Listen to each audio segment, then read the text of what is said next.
নমস্কার,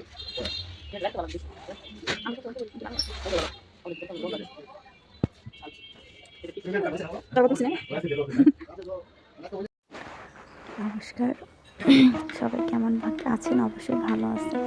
তো আমরাও ভালো আছি। প্রথমে তো দেখলেন আমরা একটা ছোট্ট একটা রেস্টুরেন্টে ছিলাম। এটা হচ্ছে আমাদের ধামরাই বাজারে। আর এই যে এখানে থমসে খাওয়া দাওয়া চলতেছে। তো আমরা আসছিলাম একটু বাজারে, একটু দরকার ছিল, যেহেতু আগামীতে হচ্ছে আমাদের বাড়িতে একটা অনুষ্ঠান আছে। আমরা গেছিলাম হচ্ছে আমার মেয়ের স্কুলে বই দিবে এর জন্য। তো বই দেয় না যেহেতু, সেহেতু আমরা ধামরাই বাজারের উপরতে বাসায় আসতেছিলাম। তো তখন আর কি ওদিকটা আসা হয়েছে। আর হচ্ছে এই যে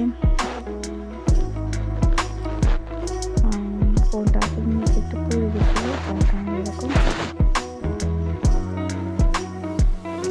তো যাই হোক, এই যে এখানে খাওয়া বলেছে, আমরা খাচ্ছিলাম হচ্ছে দই ফুচকা, চটপটি। খাওয়া প্রায় শেষ আমাদের। আর আমার ছেলের জন্য নেওয়া হয়েছে আপনার লুচি, ও যেটা খুব বেশি পছন্দ করে।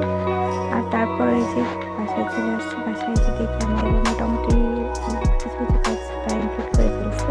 যেমন যে এখানে কাপড়গুলো টানানো হইতেছে, তারপর হচ্ছে আপনার ওইগুলো টানাতে টানাতে আমরা এখানে মানে আমাদের বাজেট, মানে আগামীকাল যে খরচগুলো হবে সেগুলো এখানে বাজেট সব চলে আসছে। তো এই যে এখানে একজন একজন করে সবাই বাজেট নিয়ে আসতেছিল। আর এই যে বাড়িটাকে সবাই মানে বাইরে থেকে ইগনোর করবেন, কারণ এখনও মোটামুটি কোনো কাজ না। আর কাজ করা বাড়ি সাজায় অনেক লোকজন আসা যাওয়া লাগিয়ে থাকে, যে কারণে মানে গোছানো এখনো হয়নি। আর তারপরে যে কিছুক্ষণ পর মোটামুটি হালকা পাতলা খাওয়া দাওয়ার পর এই যে আমাদের উঠান, যেটাকে আমাদের এখানে সবাই দুয়ার বলে, এটা প্রায় গোবর টোবর দেওয়ার ন্যাপাটাপা হয়ে গেছে। এটা হওয়ার পরে হচ্ছে আপনার আমরা মানে টুকটাক করতে শুরু করে দিয়েছি, মানে যা কাজ আছে আজকের মতো শেষ করতে হবে। কালকে ভোরবেলা আর কি সম্পূর্ণটা মানে রান্না টান্না সব শুরু হয়ে যাবে, কালকে কোনো কাজ করার সময় নেই। আর এই যে সন্ধ্যাবেলা এনে হচ্ছে মানে আমাদের শ্বশুর শাশুড়ি হচ্ছে মা গোসাই আর কি। তো উনি আসছে, আসার পরে যে মরিচ টরিচ সব বটানো হয়ে গেছে, ওইখানে প্রায় 10 কেজির মতো মরিচ ছিল। আর এই যে আমরা হচ্ছে মানে এখানে হচ্ছে কী বলে এটারে মটরের ডাল মনে হয়, এটাতে হচ্ছে শুকর ডাল রান্না হবে। সেইখানে হচ্ছে মুসুর ডাল থাকে দু একটা, তো সেইগুলো আর কি আলাদা করতেছিলাম, বেছে বেছে অন্য জায়গায় রাখতেছিলাম।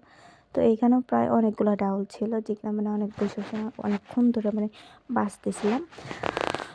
তো এই জন্য হচ্ছে আমি, আমার একটা দেবর আছে জ্যাঠাতো, মানে আমার জ্যাঠা শ্বশুরের ছোটো ছেলে, ও সবাই ওইগুলো করতেছিলাম। করার পর হচ্ছে যে এখানে যে আমাদের যে আমার শাশুড়ির যে মা গোসাই ছিল, উনি খিচুড়ি রান্না করছে, তো ওইটা খাওয়া দাওয়া করছে। আর এইটা হচ্ছে মানে যেদিন অনুষ্ঠান সেদিন সকালবেলা।